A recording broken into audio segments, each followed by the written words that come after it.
tarde. É uma alegria muito grande para nós da Igreja Metodista chegar até você com este programa Vida e Missão, que foi preparado com carinho para abençoar a sua vida. Fique conosco. Hoje, no Vida e Missão, você confere uma entrevista com a obstetra Miriam Turks. Ela vem conversar com a gente, como é véspera do Dia das Mães, sobre os cuidados que toda mulher deve ter durante a gestação. E você confere também uma matéria especial do Dia das Mães, feita durante a festa do Abrigo de Idosos Carlota Pereira Louro, lá em Três Rios. E uma palavra abençoadora para a sua vida com o bispo Paulo Lockman. É agora, no Vida e Missão.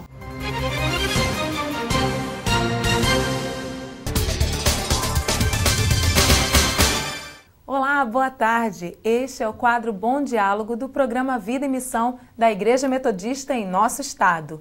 E hoje, véspera do Dia das Mães, nós vamos conversar com a obstetra Miriam Turks, ela que lida diretamente com a mulher num período bastante especial, quando se prepara para ser mãe.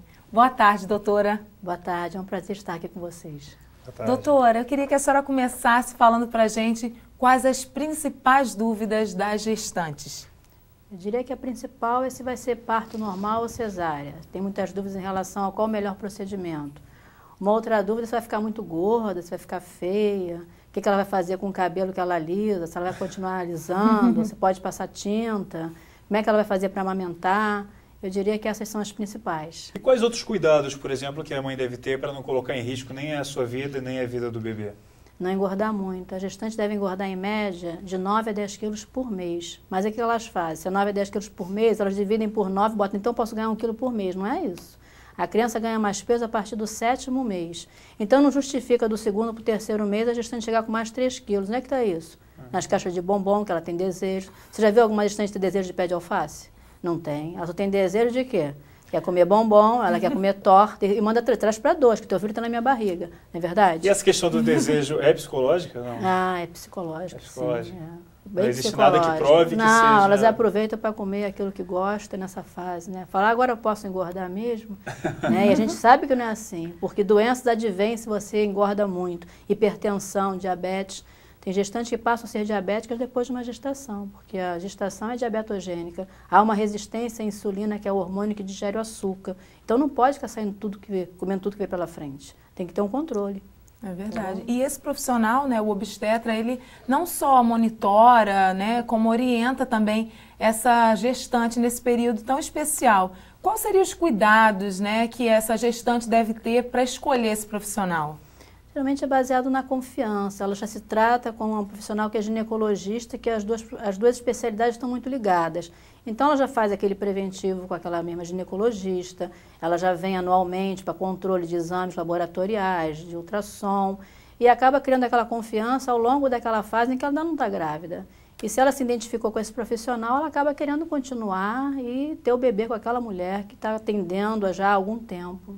Às vezes vem até aquela indicação mesmo da família, né? Ah, sem dúvida. Eu já fiz parto da mãe, já fiz parto de mãe e dessa criança que nasceu, depois ela ficou jovem, ela engravidou, já fiz parto dela também. Então você acaba sendo avó, né? Avó obstetra, né? Vamos dizer assim.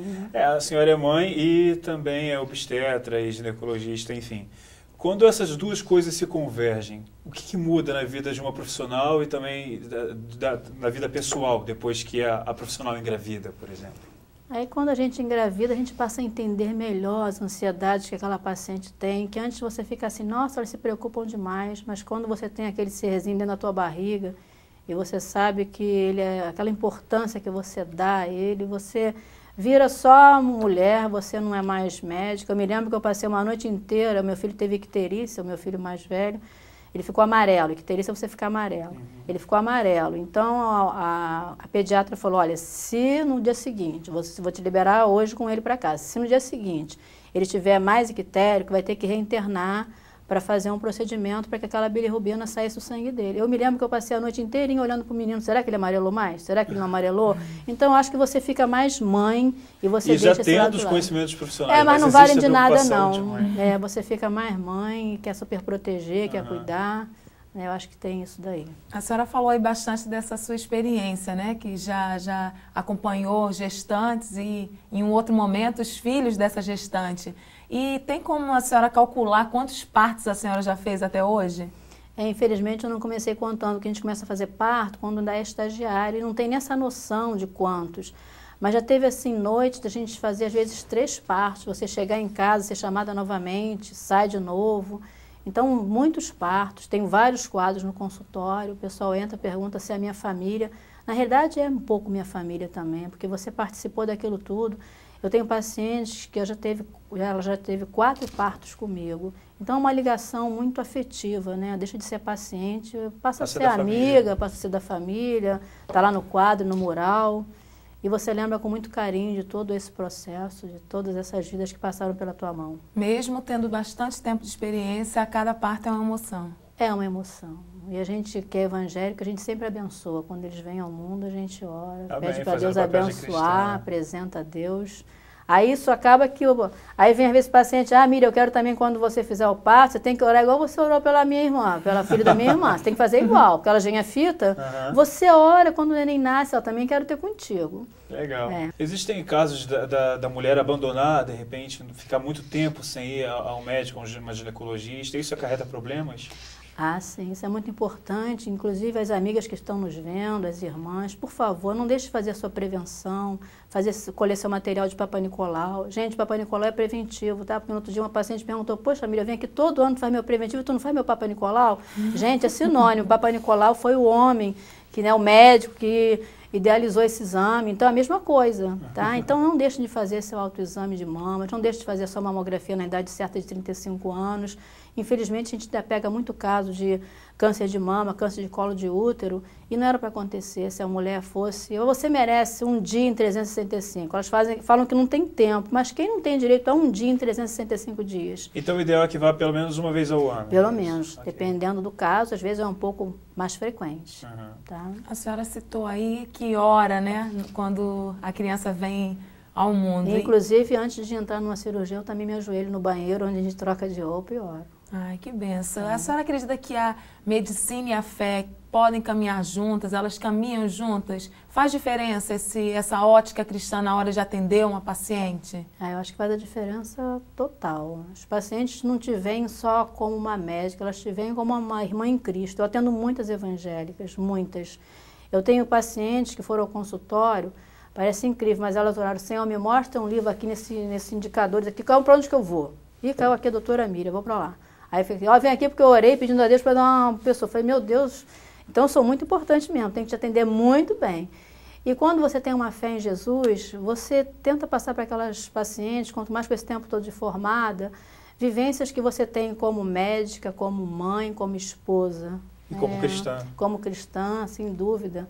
Pacientes que têm dificuldades com o marido, quando tem neném, elas deixam o marido às vezes um pouquinho de lado, o homem sente assim que está jogado de escanteio, isso cria problemas de relacionamento. Então aquele ser só veio ao mundo porque houve primeiro um casal. Então ele é parte, aquele ser veio como complemento dos dois. O marido não ficou de escanteio porque a criança veio, e ela passa muito mais a ser mãe e deixar de lado aquele marido, né? Mas a gente sabe que a mulher deveria ser chamada de mulher, porque ela tem 1001 atividades.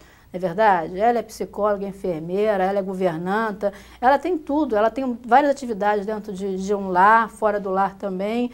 Ela não tem carteira assinada, não tem direito a férias, jamais se aposenta, mas ela está ali fazendo aquilo com amor. E se ela for uma profissional evangélica, ela vai conseguir fazer isso muito melhor, porque com a direção de Deus, a gente sempre faz tudo melhor. Então a gestação ela também pode influenciar no relacionamento conjugal e a obstetra tem um papel de aconselhar, de repente de ajudar essa mãe nesses primeiros passos. Sim.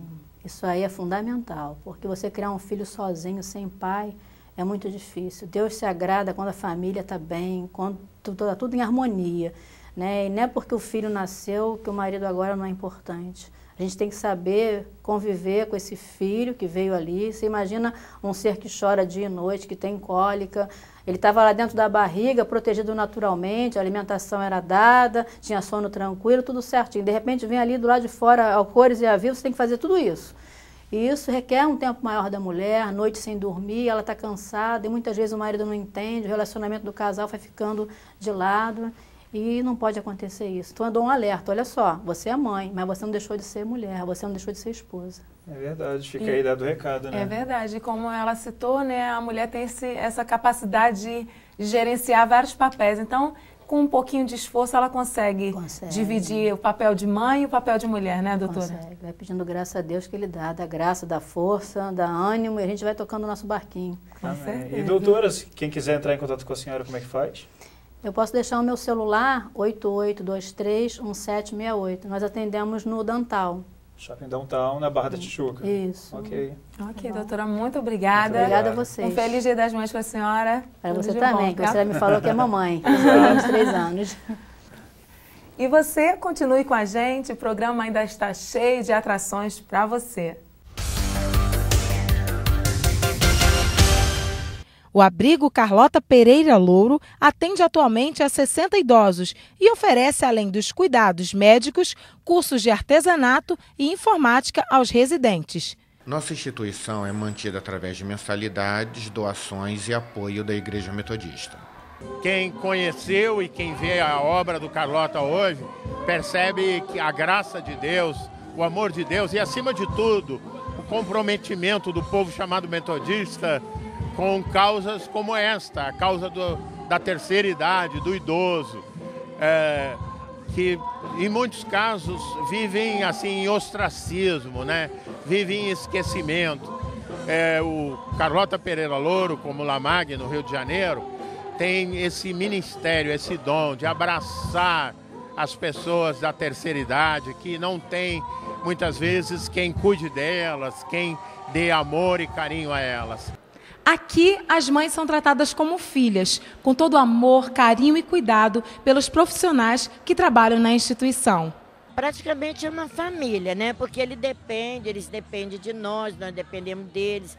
E são aquelas pessoas que eles gostam de estar conversando, de lamentar, tem dia que estão alegres, estão dia mais triste, mas é muito bom trabalhar com idosos. Você se sente um pouco mãe desses idosos? Sentimos sim, sentimos bastante. A gente defende eles, sabe? Quando está sentindo alguma coisa que eles reclamam, né? Estou com dor assim, aí eu procuro a direção, que é os enfermagens, né? Que são os que cuidam a eles. Aí fala, ó, fulano está me reclamando que está com uma dor de dente, que está sentindo uma dor. E aí eles são orientados e eles vêm até a eles e cuida deles direitinho. A gente sente mesmo um pouco mãe. É nossos filhos mesmo. Muitos não sabem, mas a ideia de se homenagear às mães nasceu nos Estados Unidos com a história de uma cristã metodista chamada Ana Jarvis. Ao perder sua mãe, Ana ficou bastante entristecida e suas alunas da escola dominical resolveram homenageá-la a fim de minimizar seu sofrimento. Ana Jarvis aceitou a homenagem, mas sugeriu que, em vez de recordarem apenas a sua mãe, fossem homenageadas todas as outras mães. No Brasil, a data foi comemorada pela primeira vez em 1918, com o incentivo de um pastor metodista. Anos depois, o presidente Getúlio Vargas assinou um decreto instituindo a comemoração em nosso país.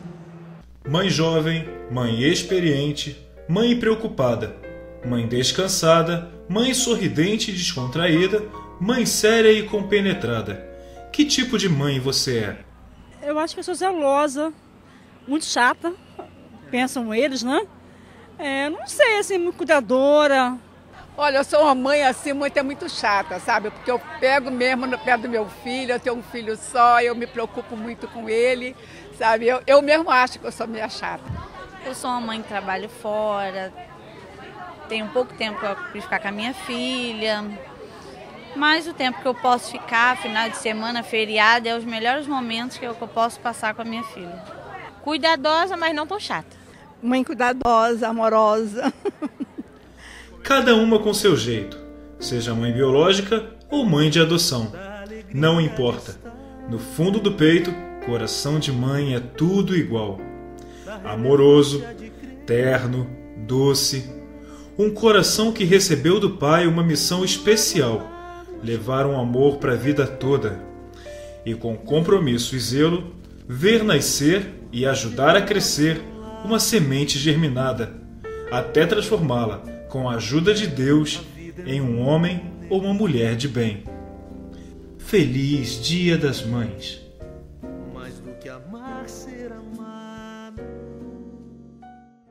O cristianismo é essencialmente uma religião social, e reduzi-la tão só a uma expressão solitária é destruí-la. John Wesley, 24 de maio, Dia do Metodismo.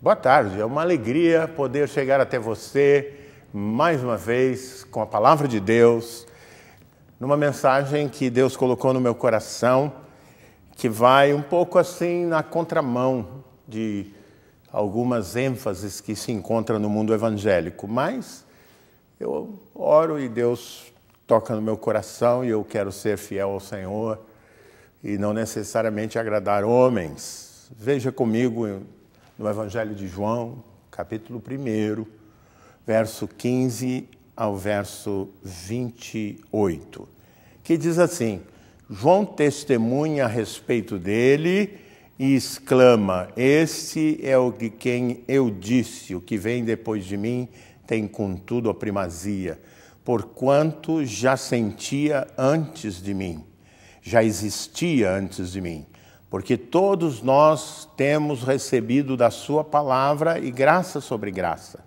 porque a lei foi dada por intermédio de Moisés, a graça e a verdade vieram por meio de Jesus Cristo.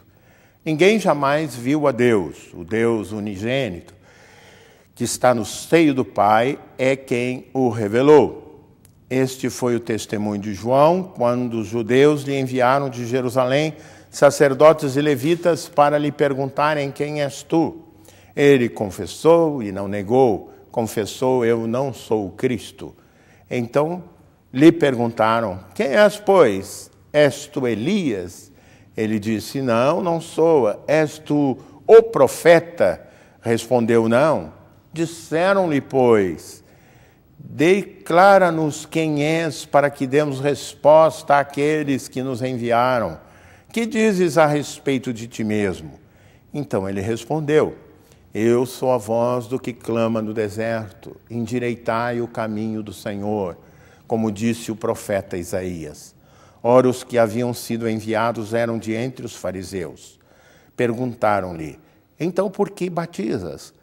Se não és o Cristo, nem Elias, nem o profeta? Respondeu-lhes João: eu batizo com água, mas no meio de vós está quem vós não conheceis, o qual vem após mim, do qual não sou digno de desatar-lhe as correias das sandálias. Estas coisas aconteceram em Betânia, do outro lado do Jordão, onde João estava batizando. Essa narrativa, eu disse que ela não é muito, diríamos, não está muito na moda de pregação, porque hoje os pregadores, os líderes do mundo evangélico constroem muito sua comunidade, seu trabalho em cima do carisma pessoal, não é? E há até uma certa disputa. Eu não sou muito de entrar nessas discussões, mas as pessoas me perguntam, e eu achei que seria bom refletir na palavra, uma certa disputa de quem é o maior. Essa discussão é velha. Entre os discípulos, quando Jesus estava para ser preso, se levantou, logo após a entrada de Jesus em Jerusalém, uma grande discussão entre eles, quem é que seria o maior e tal. E lógico, pensando que Jesus ia ser entronizado rei de Israel, aqueles que eram seus assessores, que estavam ali dia após dia com ele, se sentiram no direito de aspirar.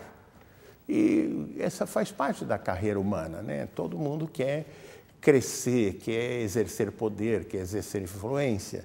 E há uma infinidade de carismas.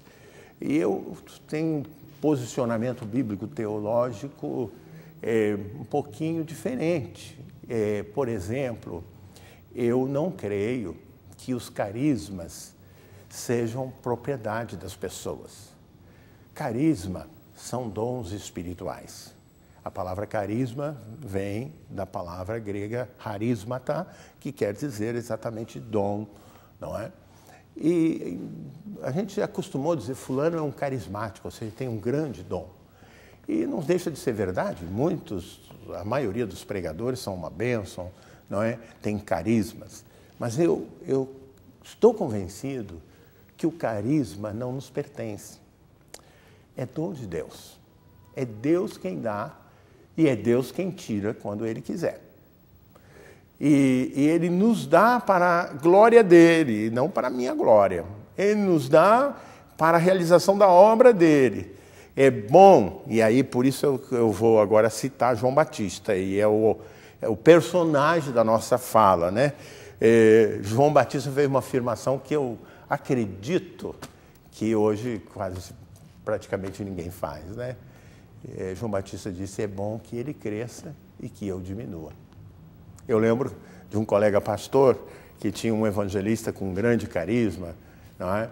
E ele dizia assim, olha, eu não tenho problema nenhum porque ele está cooperando comigo, o carisma dele e tudo. A única coisa que eu penso é bom que ele cresça, mas que eu não diminua, né?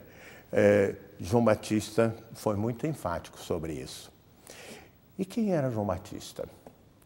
Se você trouxesse para os dias atuais e colocasse dentro de uma das nossas igrejas, João Batista, ele provavelmente seria posto para fora do templo, porque ele tinha feito voto de Nazireu.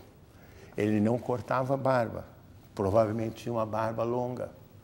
Ele se vestia austeramente com peles de camelo. Ele se alimentava de mel e de gafanhotos. Devia ser magérrimo. Imagina a aparência de uma pessoa assim.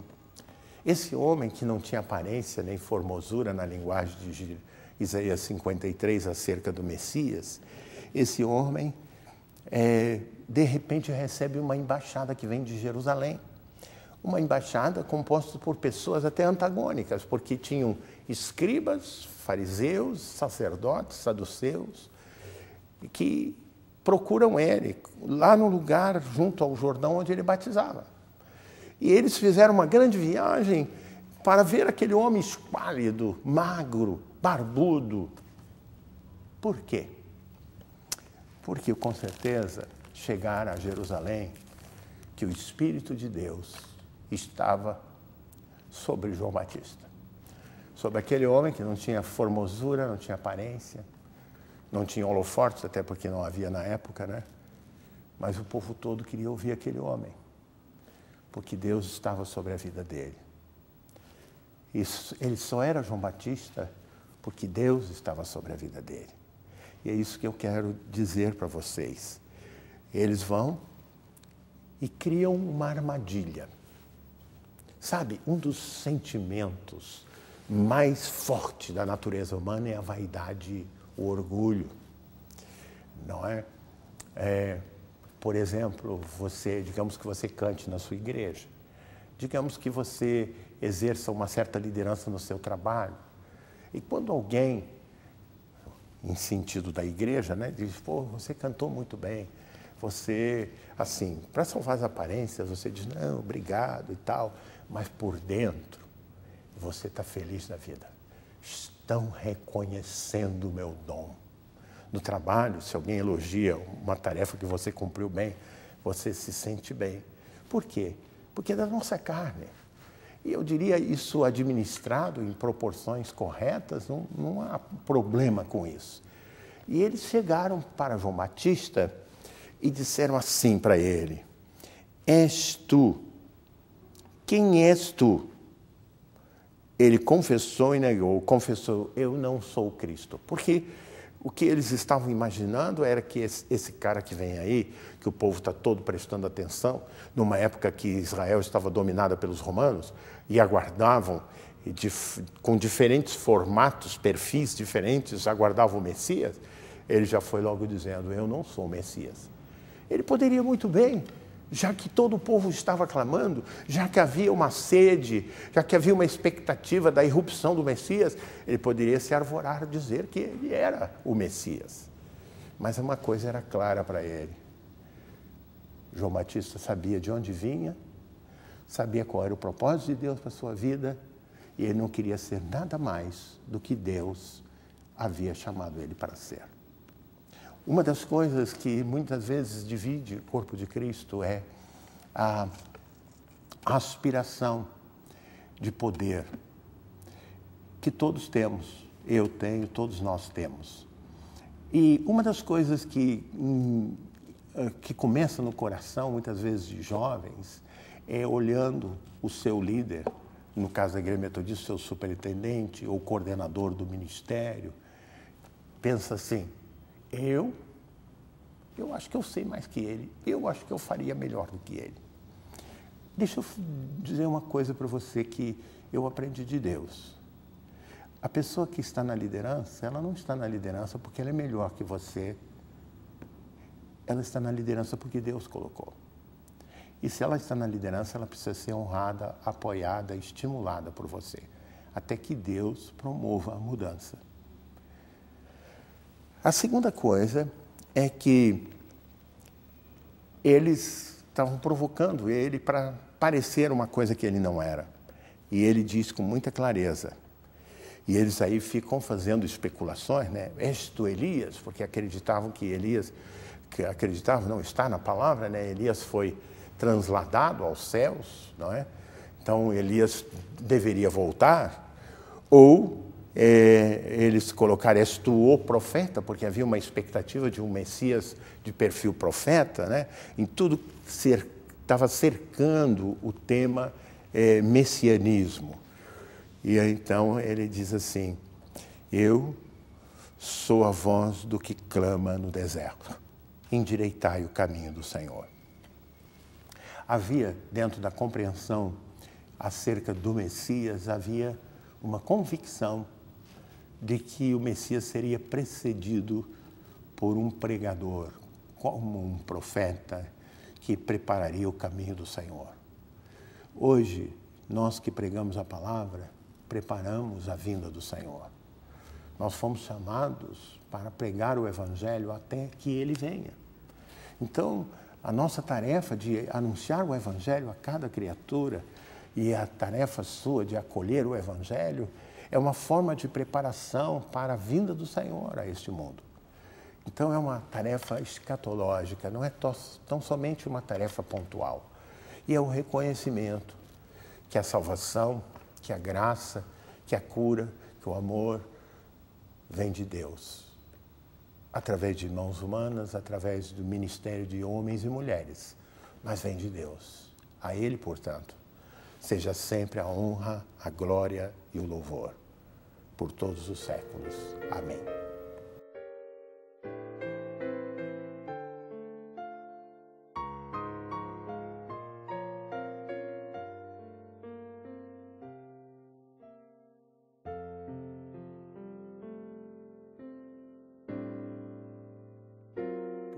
Você do meu lado,